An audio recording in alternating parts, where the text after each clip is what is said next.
नमस्कार विद्यार्थी मित्र,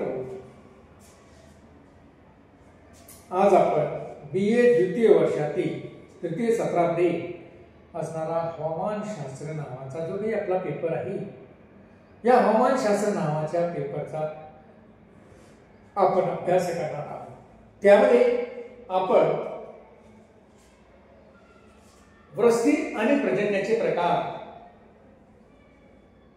हा भाग बघण्याचा प्रयत्न करत आहोत। मित्रहो, मागील तासामध्ये आपण बघितलं की पर्जन्य किंवा पाऊस किंवा पर्जन्य किंवा पाऊस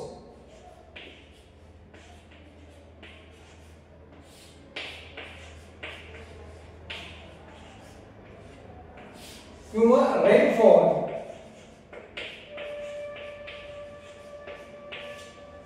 हा कशा पद्धतीनं होतो किंवा पडतो।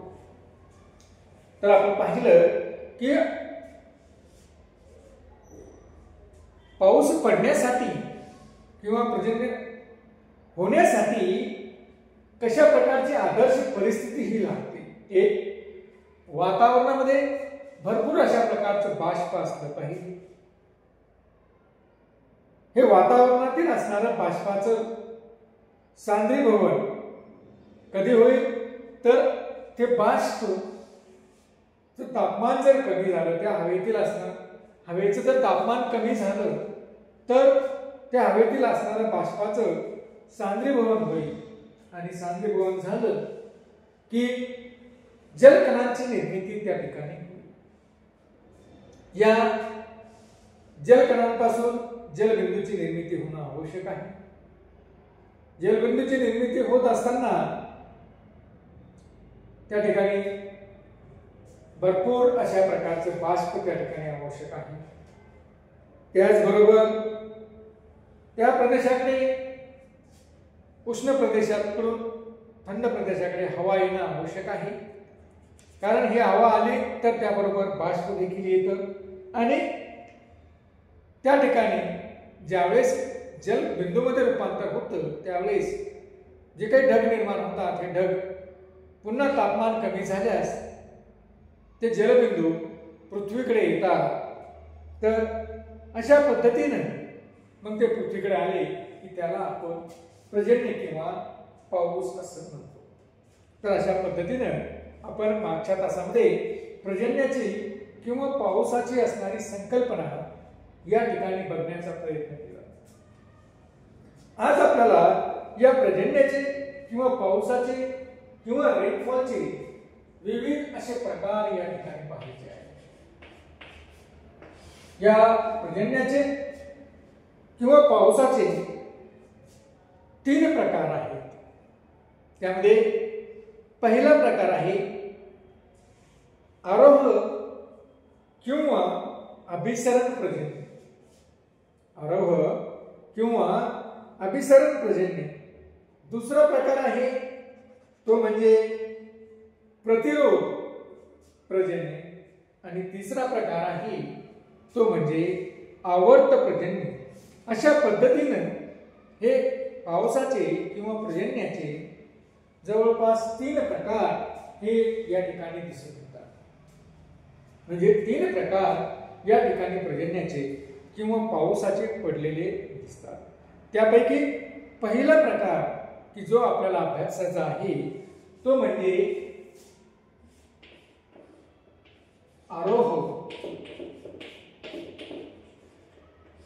किंवा यालाच अभिसरण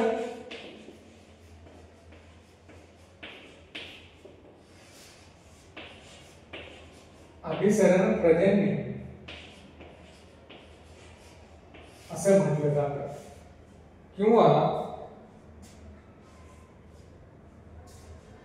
इंग्रजीमध्ये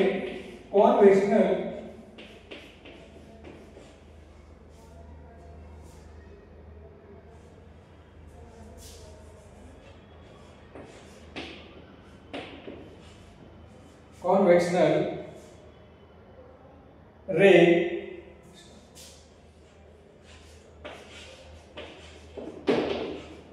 असं म्हणतात। तर विद्यार्थी मित्र हो, आरोह किंवा अभिसरण प्रवाह, अभिसरण पर्जन्य हे कशा पद्धतीनं पडतं हे आपल्याला बघायचं की हा नेमका प्रकार कसा तयार झालेला आहे पर्जन्याचा. आपण पाहतोय की सूर्याच्या उष्णतेमुळे, सूर्याची जी काही उष्णता भूपृष्ठाकडे येते त्यामुळे भूपृष्ठ तापतं आणि भूपृष्ठ तापल्यामुळे भूपृष्ठाला लागून असणारा जो काही हवेचा थर आहे हा हवेचा थर तापू लागतो.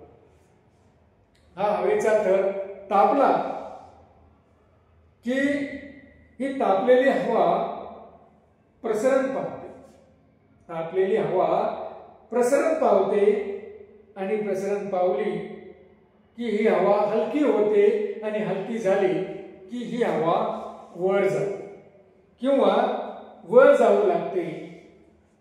हवेच्या या वर जाण्याच्या प्रक्रियेलाच हवेचे अभिसरण असे आपण म्हणतो आणि अशा प्रकारे हवेचा अभिसरण प्रवाह हा या ठिकाणी सुरू होतो. जर वर जाणाऱ्या हवेची जागा सभोवतालच्या असणाऱ्या प्रदेशातील हवा भरून काढते. सभोवतालच्या प्रदेशामध्ये जी काही हवा असते ती वर जाणाऱ्या हवेची जागा भरून काढते आणि पुन्हा ती हवा देखील तापते आणि पुन्हा ती हवा देखील वर जाते. अशा प्रकारे ही क्रिया म्हणजेच हवा वर जाण्याची क्रिया म्हणजेच अभिसरणाची क्रिया किंवा अभिसरण प्रवाह हा या ठिकाणी सुरू झालेला असतो. त्यामुळे त्या भूपृष्ठावर जे काही पाणी असेल किंवा जो काही पाण्याचा भाग असेल तो या उष्णतेमुळे तापतो. त्याचं बाष्पीभवन त्या ठिकाणी होतं आणि बाष्पीभवन होऊन ती हवा बाष्पीभवन होऊन ती बाष्प या हवेबरोबर वर जाते. तिचं देखील या ठिकाणी वर जाणं सुरू होतं आणि त्यामुळं हवेतील बाष्पाचं प्रमाण हे जास्त होतं किंवा जास्त असतं. अशी ही बाष्पयुक्त हवा अभिसरण प्रवाहामुळे वर गेल्यामुळे प्रसरण पावते. अभिसरण प्रवाहामुळे ती वर जाते म्हणजेच आणि वर गेली की ही वर गेली म्हणजे ही हवा पुन्हा प्रसरण पावते आणि प्रसरण पावली की या हवेचं तापमान हे कमी होतं.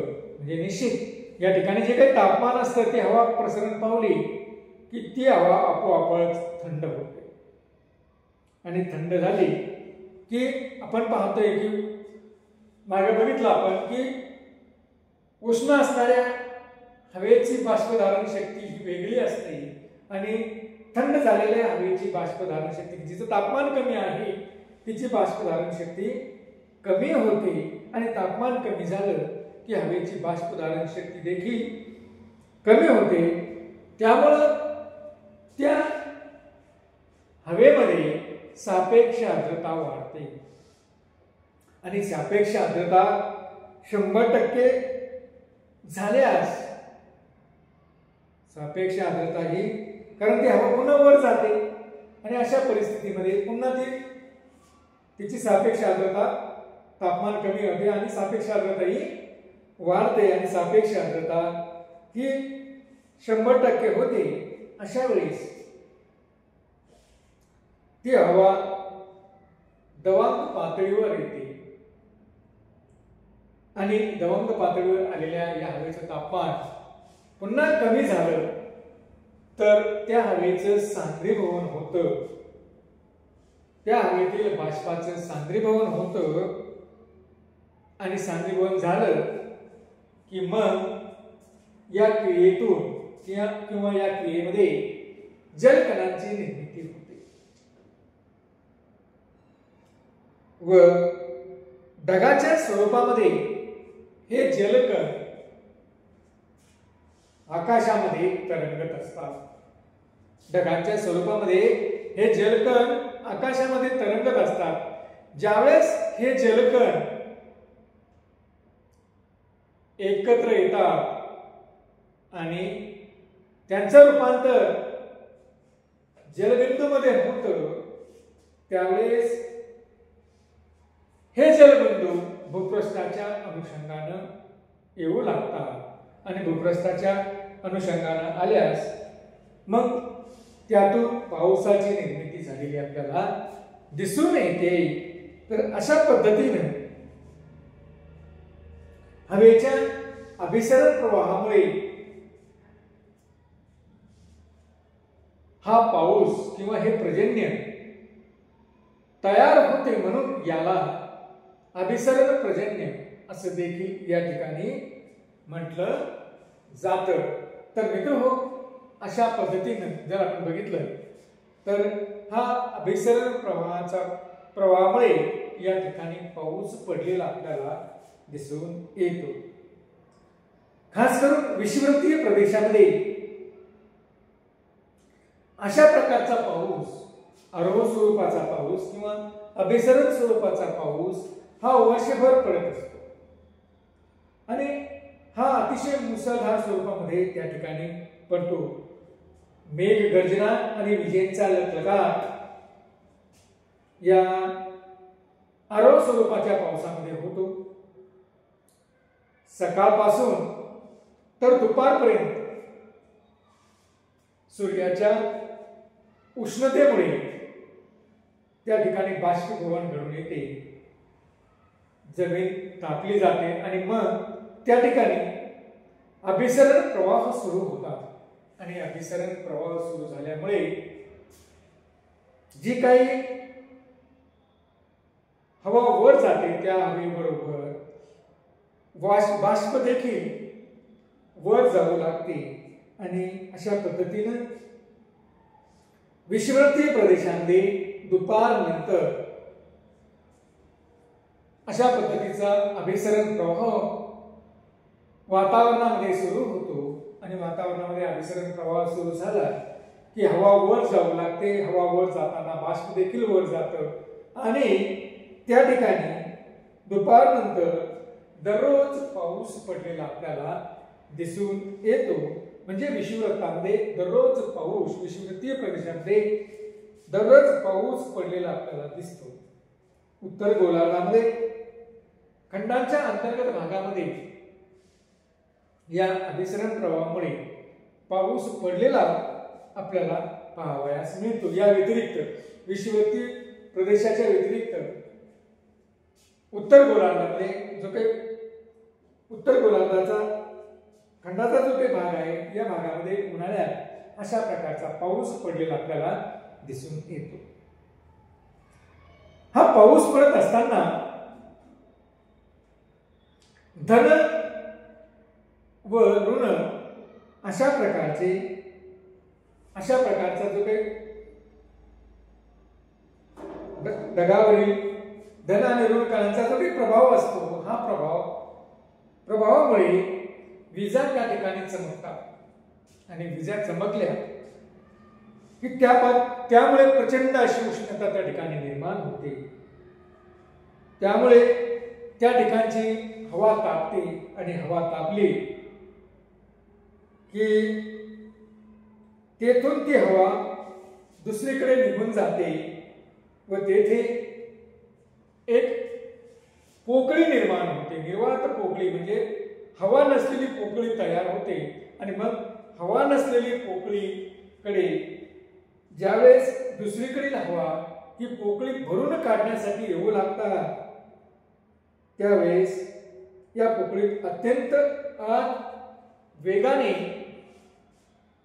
शिरल्यामुळे त्या ठिकाणी ढगांचा गडगडाट त्या ठिकाणी होतो आणि मग आपल्याला ढगांचा गडगडाट किंवा प्रचंड असा आवाज झालेला आपल्याला दिसून येतो. तर मित्रहो, अशा पद्धतीने हा आरोह स्वरूपाचा पाऊस हा या ठिकाणी एक पर्जन्याचा प्रकार म्हणून आरोह स्वरूपाचा किंवा अभिसरण स्वरूपाचा पाऊस या ठिकाणी पडलेला किंवा पर्जन्य या ठिकाणी झालेला आपल्याला दिसून येतं. धन्यवाद.